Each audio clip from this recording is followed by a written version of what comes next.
Hello, so this video is all about the proof of the descent lemma.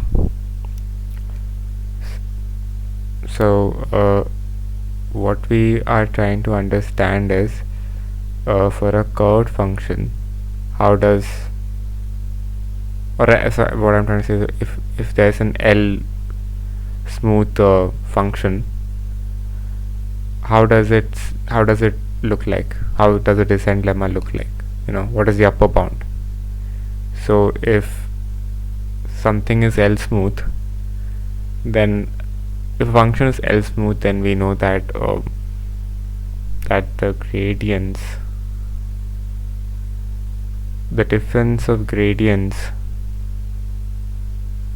from 2 points should be lesser than equal to L times the difference between the points. It's basically a slope. Now we want to find an upper bound for the points of an L smooth function such that the energy function decreases as we go down. Now let's take a L smooth function like this.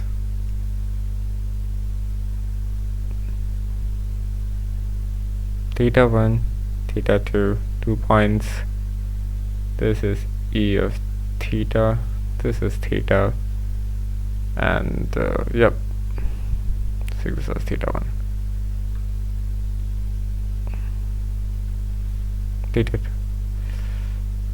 I'll take this and theta 1 and theta 2. Let it descend. So this is E of theta 1, this is E of theta 2. Now we want to see how the path must look like, right? Because it must descend. So this whole path, we can generalize it by the following. Yeah,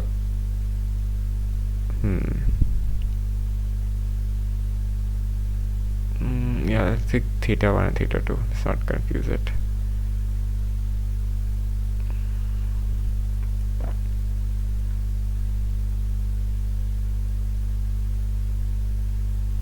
So let's generalize this whole line. We need to check this whole line, right? So this whole set of points between theta 1 and theta 2 can be represented like this.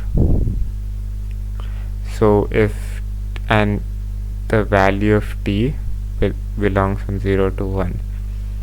So if t equal to 0, we are at theta 1, and if t equals to 1, we are at theta 2, and the values between t from 0 to 1 will be a point between these two values, theta 1 and theta 2. So the necessary energy function of this must be theta 1 plus t of theta 2 minus theta 1, right? Let's define this as phi. This is what you call as the path function. This is how the path must go, right? This is how as we increase theta, it should always follow this path, right? This is the path that it should follow. So how does the derivative of this look like? Because we need to this determines the slope of it, right? In every path that every point that the theta moves, we get a slope value. So what is that? What is the direction? So this is simply just this. Take the gradient of this and then apply the chain rule with respect to t, because the only thing varies is t. So this is basically theta t, right? So this is theta 2 minus theta 1. Similarly, I mean, you can rewrite this as the inner product.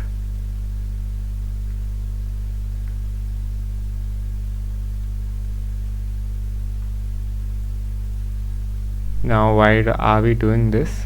We'll get to know about it in the upcoming steps. Now, one thing that we know is what is the value between theta 1 and theta 2, right? This thing, this whole slope.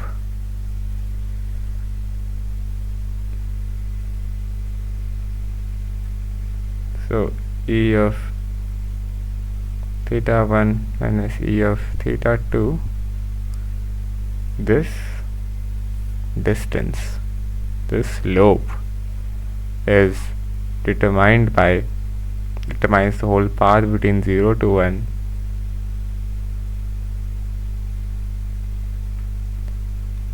this, right? If I take a dx, if I take a small distance between E1 and E2, the integral of that will determine the whole distance from theta 2 and theta 1, right? So we can represent this like this. Now, of course, let's expand it.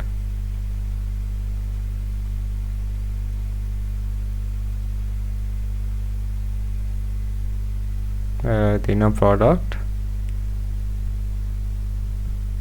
d of theta 2 minus theta 1, theta 2 minus theta 1 dt. That's pretty good. Now, now we want to make it. Now we know that Lipschitz continuous function looks like this, right? So why don't we? So the next step is to make it look like one. We need 2 points, 2 gradients, 2 difference of gradients to show that it's Lipschitz continuous, because the difference of that should be, or the slope of that should be lesser than or equal to the Lipschitz constant L. So how do we do this? We know that this is the end point, so you can just add and subtract the gradient of theta 1, and that will not make a difference. So if I do this,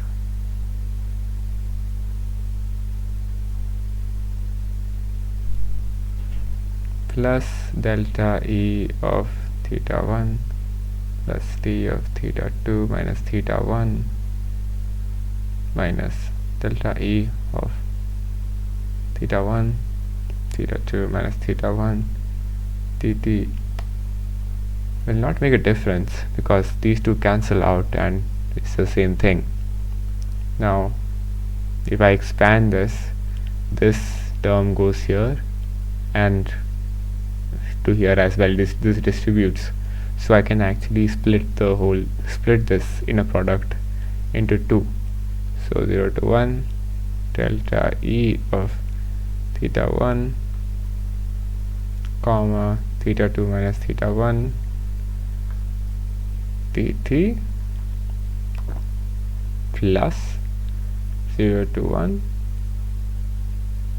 delta E of theta 1 plus d of theta 2 minus theta 1.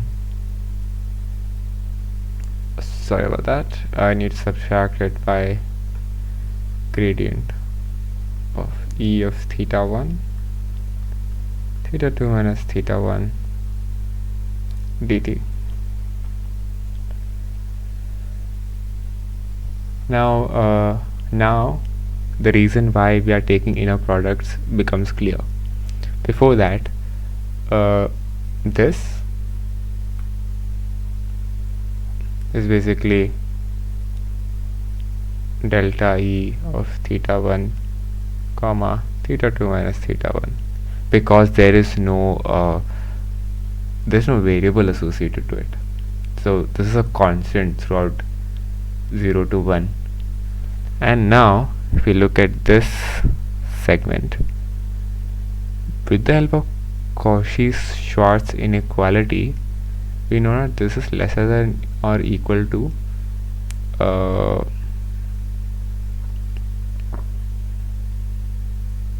this is lesser than or equal to this E of theta 1 plus T of theta 2 minus theta 1 minus delta of E of theta 1 theta 2 minus theta 1.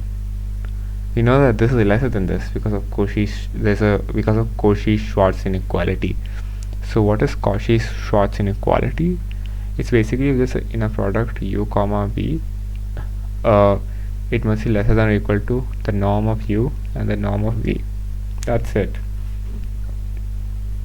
Because this is u comma v cos theta, and cos theta goes from -1 to +1.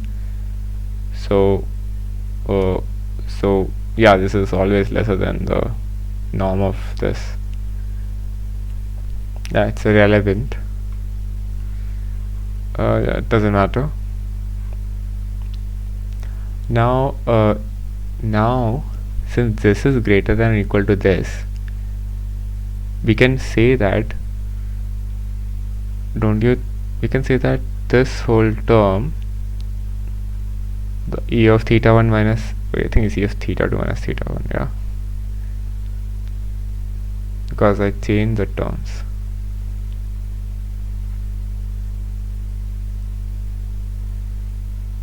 Yep.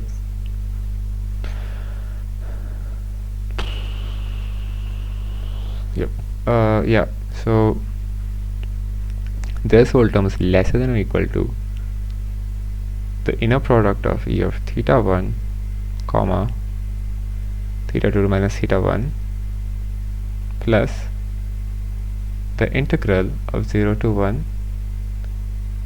delta E of theta 1 plus d of theta 2 minus theta 1 minus E of theta 1 theta 2 minus theta 1. So this is this whole term should be lesser than or equal to, so this whole term should be greater than or equal to E of theta 2 minus E of theta 1, and they are the energy functions, just to be clear. Now now the reason why we added and subtracted this, so that added and subtracted theta 1, is because we want to extract the L value. We want to get this expression with respect to L, and L is the Lipschitz constant. So we know that E of theta 2 minus the gradient of theta 1, theta 2 and theta 1, the difference of that is always less than or equal to the Lipschitz constant multiplied by its input values. So this in turn, this whole term should be lesser than or equal to L times theta 1 plus t of theta 2 minus theta 1 minus theta 1, this term, which is equal to L of t of theta 2 minus theta 1, which is L of t times theta 2 minus theta 1. So as this is even more greater than this, it's obvious that E of theta 2 minus E of theta 1 should be lesser than or equal to the gradient, the inner product of gradient of E of theta 1 and theta 2 minus theta 1 should be plus L of t of theta 2 minus theta 1. Note, this is the whole segment. There's another theta 2 minus theta 1. It's outside, right? So this multiplied by theta 2 minus theta 1, because this is not part of it, because this whole thing can be expressed with the Lipschitz inequality. So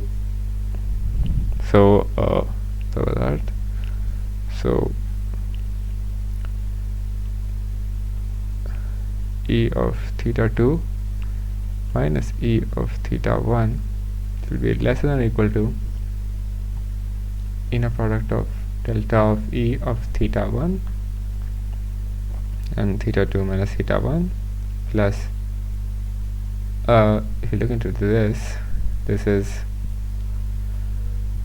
LT theta 2 minus theta 1. So it's 0 to 1 L of t square by 2 theta 2 minus theta 1 the whole square.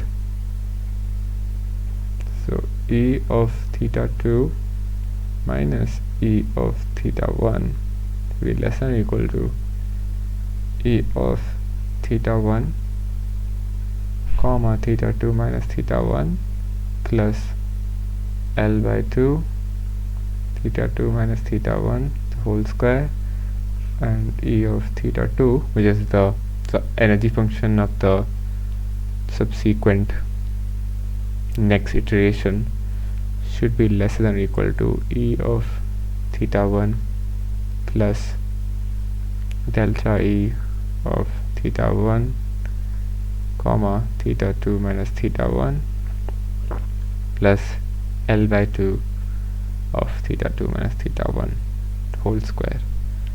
So if a function is Lipschitz continuous, the energy function of the next iterate is always lesser than or equal to a parabola of some sort. So if this is our curve theta E of theta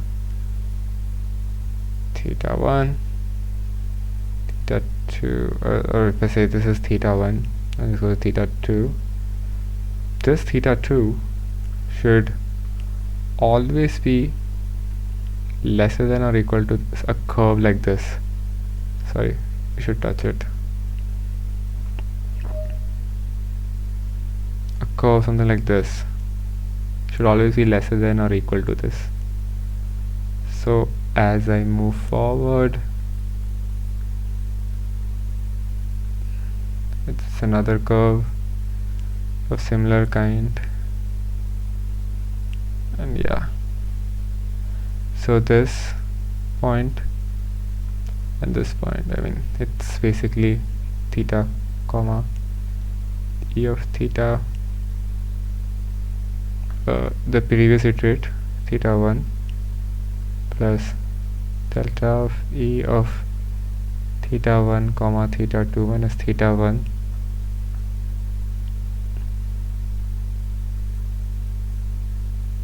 plus L by 2 theta 2 minus theta 1 the whole square, and same with this. This is also theta, theta,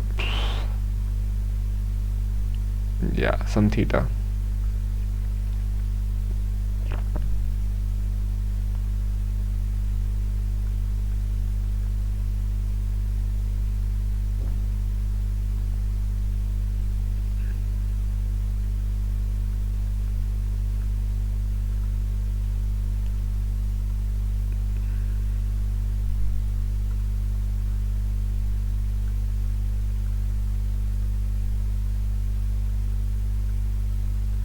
Theta 1 comma theta 2 minus theta 1 plus L by 2 theta 2 minus theta 1 the whole square.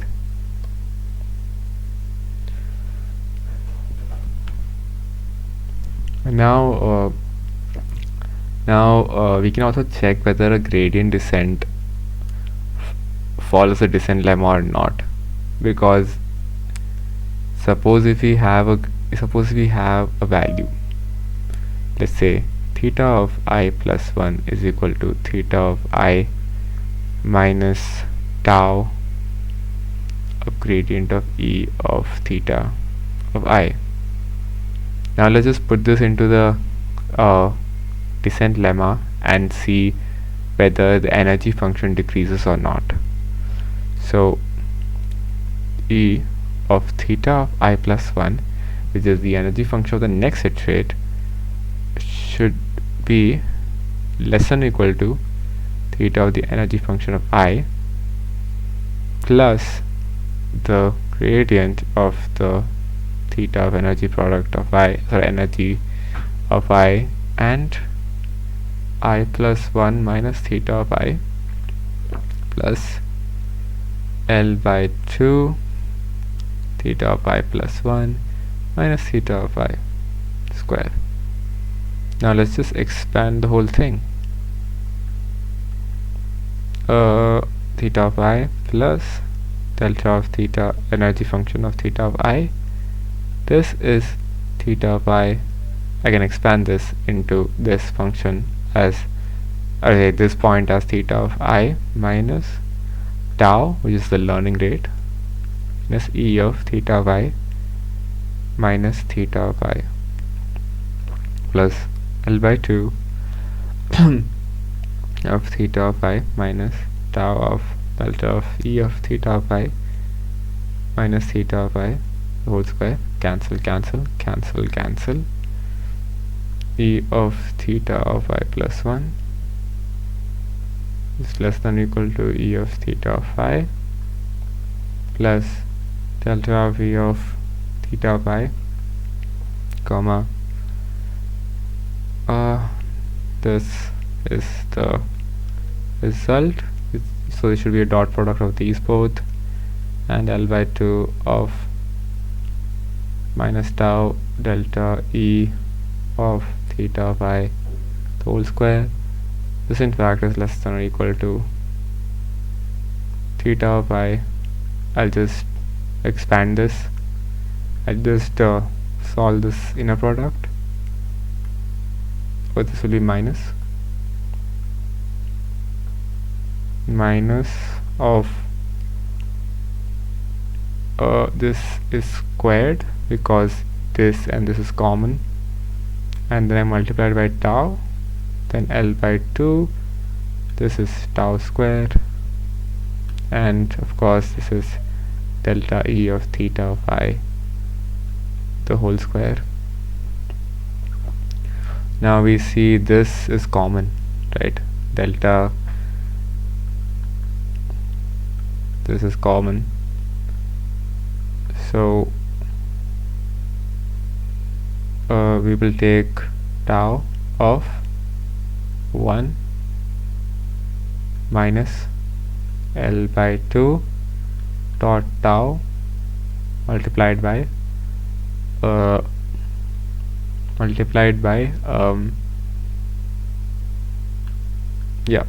E of theta of I, the whole square.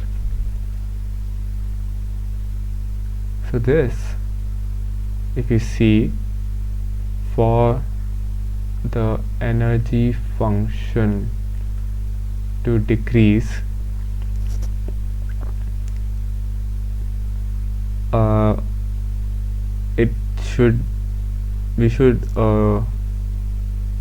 for the energy function to decrease, we must make sure, okay, I'll rearrange this first, something like this for everyone to understand.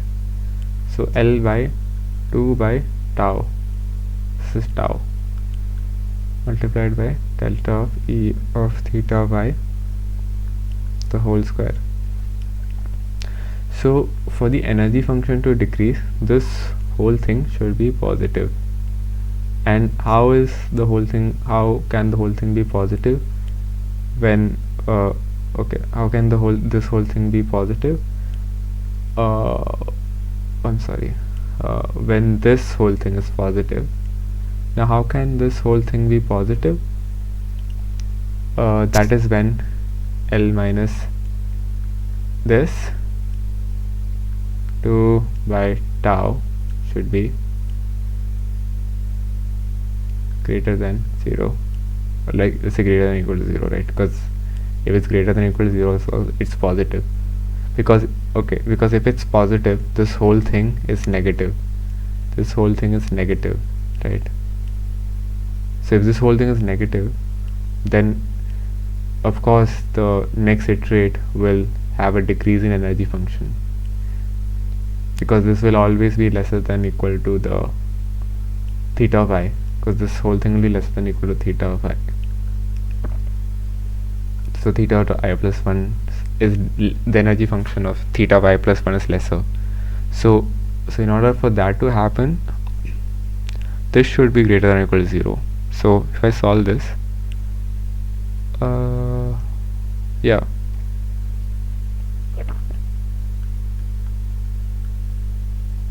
to 1, and for that to happen, L should be of course greater than 0, and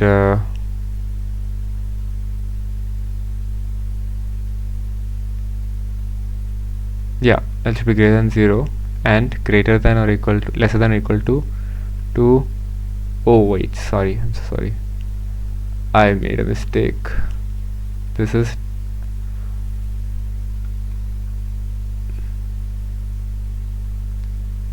tau divided by 2 by L. So this is 2 by L.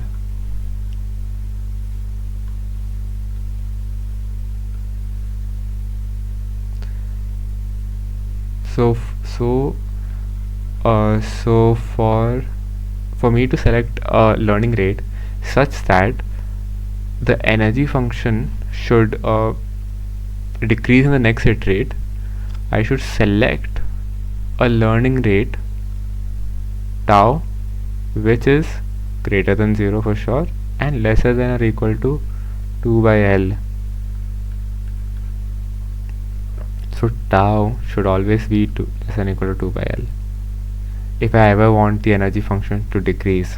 So when we are selecting a gradient descent model, for it to satisfy the descent lemma, because if you don't satisfy the descent lemma, the energy functions won't decrease, the next energy function of the next iterate won't decrease, and for that not to happen, you need to select a step size tau which is lesser than or equal to 2 by L.